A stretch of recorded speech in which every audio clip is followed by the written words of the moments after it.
Hey, you guys, according to the dailymail.com, Amber Heard agrees to pay Johnny Depp $1 million. Remember, you guys, she was appealing the decision of the $10 million payout that she was supposed to give Johnny for defamation. But she appealed it, and they have finally come to an agreement. So her insurance company is going to pay $1 million to Johnny Depp. So Johnny Depp and ex-wife Amber Heard have finally settled their defamation claims against each other, putting an end to the most bitter Hollywood divorce in modern times. The pair's lawyers have thrashed out a deal, which will see Heard's insurance company pay Depp $1 million. But in an important victory for the actress, there are no restrictions about what she can talk about in regard to the case, and she has accepted no guilt, Mail Online can reveal.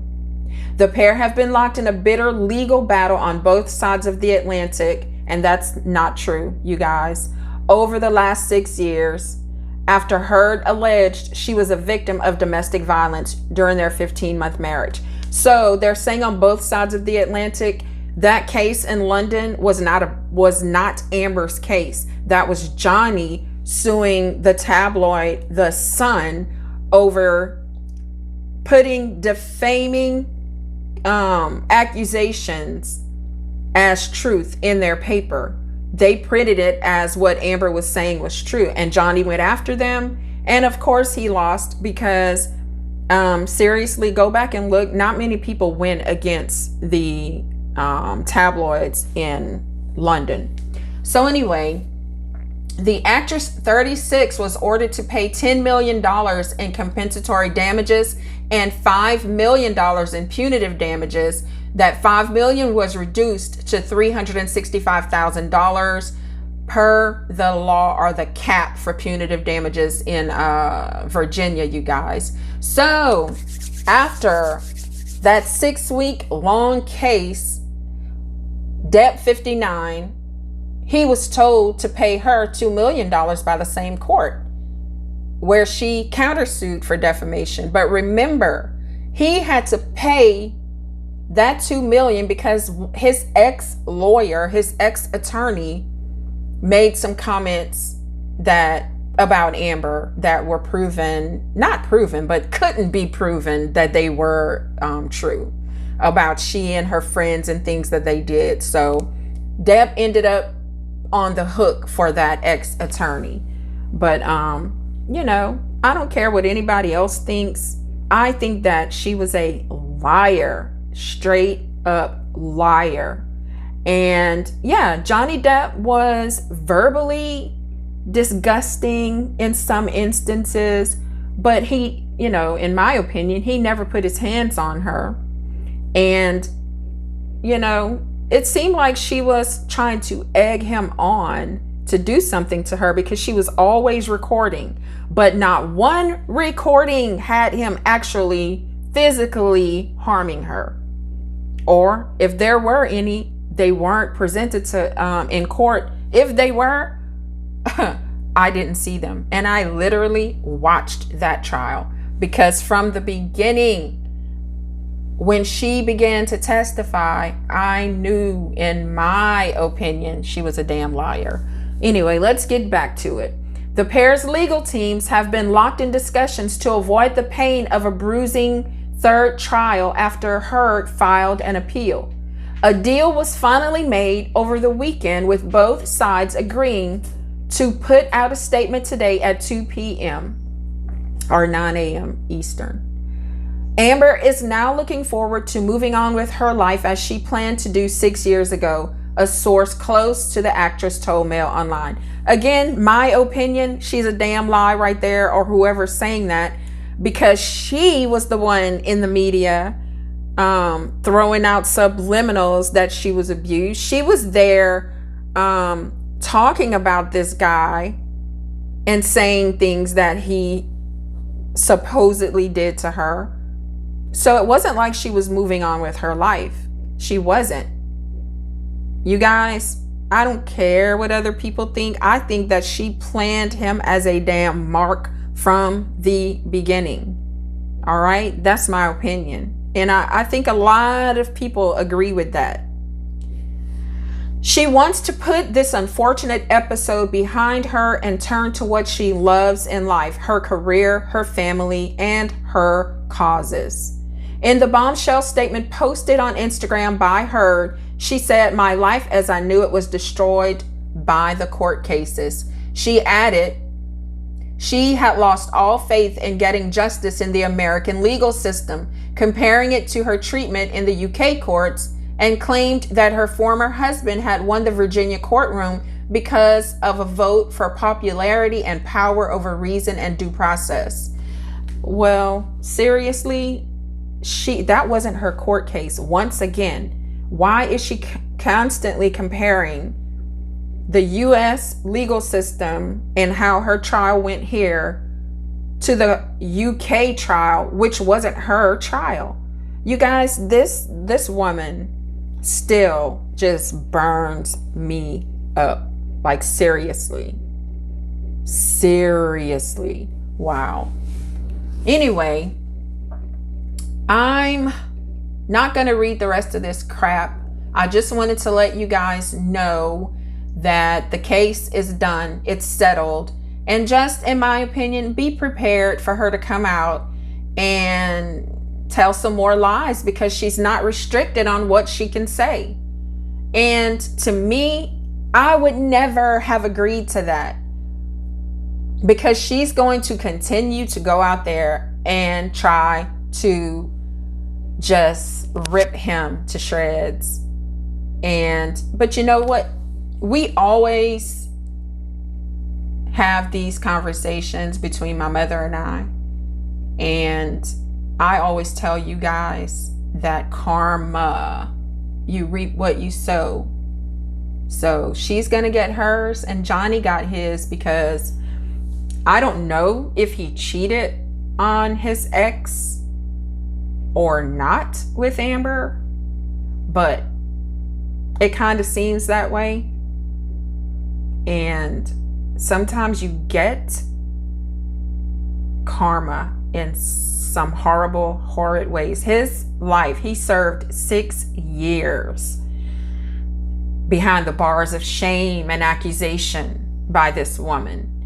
And so many people turned their backs on him because of that. It was a blessing and a curse, in my opinion, because now he knows who his true friends are. And now he knows there are repercussions to what we do.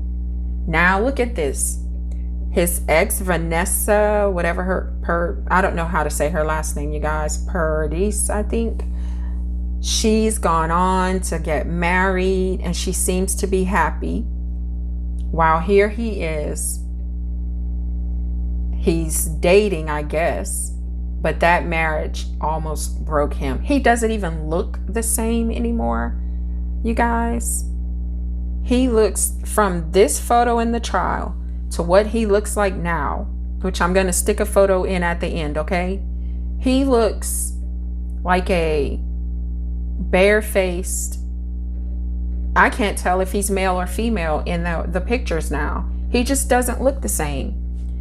And he seems to be doing better than previously, now that we all know that. I mean, I didn't believe the crap the first time I heard it. And to be quite honest, you guys, I didn't really follow Johnny Depp like that. And I didn't even know who the hell Amber Heard was until all of this broke out.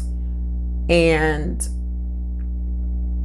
so, you know, and I went back and looked at everything that had happened in the previous 6 years, and her, you know, reputation and some of the people she surrounded herself with. And I listened to the way that she lied, in my opinion, in that trial. And why wasn't she charged with, what do you call it when you lie on the stand?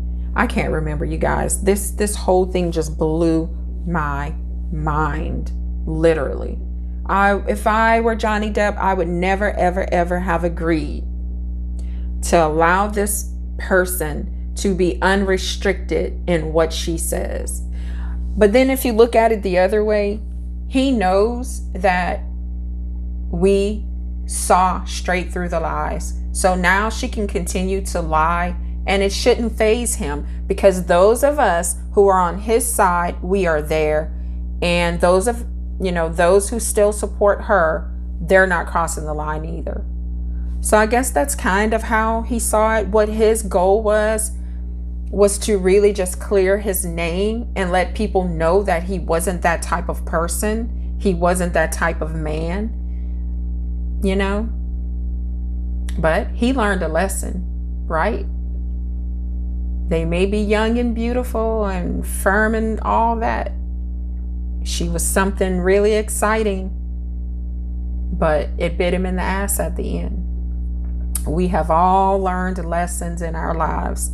Sometimes people need to fall hard on their behinds, pick themselves up and start over. And then you can be happier, healthier, and better for all that you've gone through. So I'm wishing, the best for both of them, actually, because this woman has a baby, a daughter, and this child needs to be brought up in love and, in truth, and just have a healthy, stable parent. Because remember, she's a single parent. So I had to think about her baby when I was thinking about what I wished for her. God forgive me. But anyway, you guys, let's just hope they can both move on with their lives. Neither one of them is going to come out and speak about this in public. But, to really be honest, she probably will, because she's already saying how media was the cause of her losing the case and how people tried to destroy her and blah, blah, blah, blah, blah. So I'm just going to give you a little statement that she made, and then we'll call this done and stick a damn fork in it. So, after a great deal of deliberation, I have made a very difficult decision to settle the defamation case brought against me by my ex-husband in Virginia. It's important for me to say that I never chose this. I defended my truth, and in doing so, my life as I knew it was destroyed. The vilification I have faced on social media is an amplified version of the ways in which women are re-victimized when they come forward. Now I finally have an opportunity to emancipate myself from something I attempted to leave over 6 years ago, and on terms I can agree to. I have made no admission. This is not an act of concession. There are no restrictions or gags with respect to my voice moving forward. I make this decision having lost faith in the American legal system, where my unprotected testimony served as entertainment and social media fodder. When I stood before a judge in the UK, I was vindicated by a robust, impartial, and fair system. You guys, this is a lie. She was not on trial. It was not her case, where I was protected from having to give the worst moments of my testimony in front of the world's media, and where the court found that I was subjected to domestic and sex violence. In the US, however, I exhausted almost all my resources in advance of and during a trial in which I was subjected to a courtroom in which abundant direct evidence that corroborated my testimony was excluded, and in which popularity and power mattered more than reason and due process. In the interim, I was exposed to a type of humiliation that I simply cannot relive. Even if my U.S. appeal is successful, the best outcome would be a retrial where a new jury would have to consider the evidence again. I simply cannot go through that for a third time. Time is precious, and I want to spend my time productively and purposefully. For too many years, I have been caged in an arduous and expensive legal process which has shown itself unable to protect me and my right to free speech. I cannot afford to risk an impossible bill, one that is not just financial, but also psychological, physical, and emotional. Women shouldn't have to face abuse or bankruptcy for speaking her truth, but unfortunately, it is not uncommon. In settling this case, I am also choosing the freedom to dedicate my time to the work that helped me heal after my divorce, work that exists in realms in which I feel seen, heard, and believed, and in which I know I can affect change. I will not be threatened, disheartened, or dissuaded by what happened from speaking the truth. No one can and no one will take that from me. My voice forever remains the most valuable asset I have. I'd like to thank my outstanding appellate and original trial teams for their relentless hard work. I want to thank everyone who has supported me, and I turn my attention to the growing support that I felt and seen publicly in the months since trial, and the effort that have been made to show solidarity with my story. Any survivor knows that the ability to tell their story often feels like the only relief, and I cannot find enough words to tell you the hope your belief in me inspires, not just for me, but for all of you. Thank you. See you soon. Amber Heard. Anyway, you guys, I still don't believe her. And with that, have a nice day.